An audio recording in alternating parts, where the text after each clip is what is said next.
के ठाकुर जी, आज के सायराना के इस चुनाव की पहली जनसभा के मंच पर मौजूद हमारे नेता समाजवादी शेर, हम नौजवानों के प्रेरणा स्रोत आदरणीय शिवपाल सिंह यादव जी, हमारी प्रत्याशी आदरणीय नसीम सोलंकी जी, पार्टी के अध्यक्ष भाई फजल महमूद जी, कांग्रेस पार्टी के अध्यक्ष भाई नौशाद आलम मंसूरी जी और सभी मंच से लेकर नीचे तक उपस्थित इंडिया गठबंधन के साथियों, आज हम लोग खुश हैं इसलिए कि वो लोग वो जुल्मी जो जुल्म करके डराना चाहता था, आज जब चाचा आ गए मैदान में तो उसके डर का साया लोगों ने खत्म कर दिया है और पहली जनसभा में जो चौराहे पे इंडिया गठबंधन के साथी निकल करके आए हैं, इन्होंने जवाब दे दिया है कि हम तुम्हारे जुल्म से जालिम, हम तुमसे डरने वाले नहीं हैं। इसलिए हम लोग आज खुश हैं कि आज चाचा ने आकर के असली हमारा चुनाव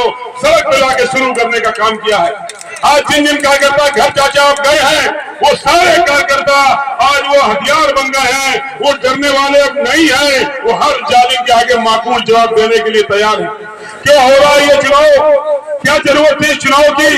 क्या ये कोई चुनाव का समय था? लेकिन वो अहंकारी, उसको इस बात का कम था कि हमारी सरकार तो रिपीट हो जा रही है, आखिर शीशा मोड़ हमारी क्यों नहीं हो पा रही है। उसको नहीं इल्म था कि शीशा मोड़ ही सोलंकी है और सोलंकी ही शीशा मोड़ है, सोलंकी और शीशा मोड़ में कोई फर्क नहीं है, इस बात का अनुमान नहीं था।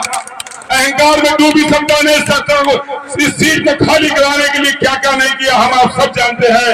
लेकिन जब खाली करा पाए तब तक लोकसभा का चुनाव आ गया और लोकसभा के चुनाव में क्या देखते हैं कि इंडिया गठबंधन 27,000 वोट से जीत गया।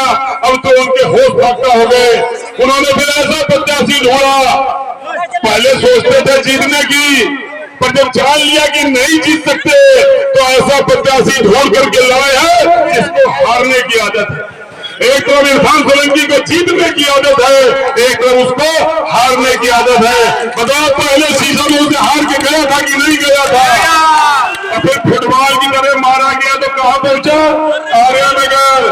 तो वहां से उछाला गया कि नहीं उछाला गया? तो अब की बार ये फुटबॉल पंचर करने का काम किया जाएगा कि नहीं किया जाएगा? अब बता रहे हैं उनका नाम 3 नंबर पे आया है। 3 नंबर माने तीसरी हार। वो हैट्रिक करना चाहता है, उसकी हैट्रिक करेंगे कि नहीं करेंगे? फुटबॉल पंचर करेंगे कि नहीं करेंगे? और जानते हो पहले जनता के बीच में जाना चाहते थे, नारा था द्वारे द्वारे बस्ती बस्ती, अब नारा फेल हो गया है। अब नारा है थाने थाने चौकी चौकी। उनको जनसंपर्क कराने वाला कोई नहीं है, चौकी चौकी जाके जनसंपर्क लगा रहे हैं।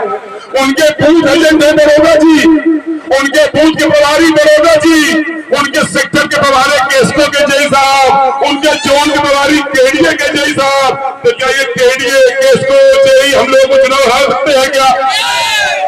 पकड़ा था परसों पकड़ा था एक को, समाजवादी नेताओं ने थाने की ईंट से ईंट बजाने का काम कर दिया है और वो शेर में निकल करके आ गया है। जालिम कब तक जुल्म कर सकता है? चाचा ने कहा था, थाने में हम लोग बैठे थे, चाचा ने कहा था कि तुम्हारी रेंज में है, जितनी देर में कहोगे उतनी देर में थाने आ जाऊंगा। लेकिन चाचा ये दरोगा भरोगा भी तो हम ही लोग पर्याप्त हैं। आप बड़े मामले देख लेना, आप बड़े मामले देख लेना, छोटे मोटे तो हम लोग यही निपटा लेंगे। और वो जो बस्ती बस्ती वाले चौकी चौकी मारे घूम रहे हैं, इनको पंचर करके इनकी हड्डी लगवाने का काम हम लोग करेंगे। आज के इस दिन पर हम नसीम सोलंकी जी को बधाई देना चाहते हैं। वो जालिम डराना चाहता था सोलंकी परिवार को। हम लोग कहते हैं सोलंकी शेर है और शेर की पत्नी क्या होती है? वो भी शेर में निकली। वो डराना चाहते थे, कभी नहीं है, वो निकल पड़ी है पूरी हिम्मत के साथ में। तो हम सब लोगों का ये कर्तव्य है कि इस परिवार को साथ इस मुसीबत देने का काम करेंगे।